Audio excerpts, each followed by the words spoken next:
By 939, the Viking grip on Brittany was slipping. For decades, Norse warbands had raided, conquered, and occupied Breton lands, but the Bretons, fierce and determined, refused to submit. At Trans-la-Fort, they made their final stand facing the Vikings in a battle that would decide the fate of their homeland. Here, the ancestors of modern France clashed with the ancestors of modern Denmark and Norway in a fight for the survival of Brittany. The year is 939, Vikings versus Bretons. A resistance movement rises against the invaders. For years, Viking forces had established settlements and strongholds across Brittany, ruling through force and intimidation. But the Bretons had not been defeated. Led by Duke Alan II, they gathered an army to drive the Norsemen out once and for all. Rather than facing the Vikings in open battle, Alan used a strategy suited to his terrain: hit and run attacks, ambushes, and surprise raids. He knew that the Viking warriors were strongest in direct combat, so he made sure to never give them the fight they wanted. The battle came to a head at Trans-la-Fort, deep in the forests of northern Brittany.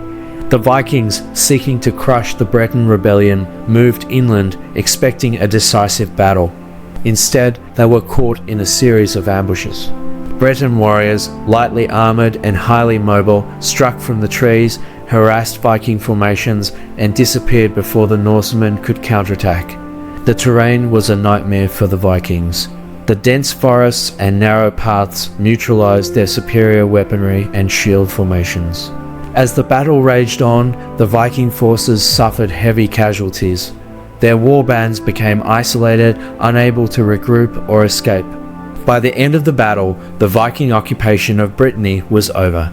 The battle was over, the Bretons had won. But this wasn't just a battlefield victory, it was the rebirth of Breton independence. Duke Alan II, now known as Alan Barbatort Alan the Twisted Beard, restored the Duchy of Brittany, securing its autonomy from both the Vikings and the Franks. The Norse never returned in force. Brittany remained free from Viking rule. But could the Vikings have held onto their territory? Some historians suggest that if the Vikings had formed alliances with local Breton lords, they could have created a stronger foothold in the region. If they had relied more on diplomacy instead of raids, could they have built a permanent Viking kingdom in Brittany? Or were the Bretons simply too determined to ever be conquered? Like and subscribe for more historical breakdowns.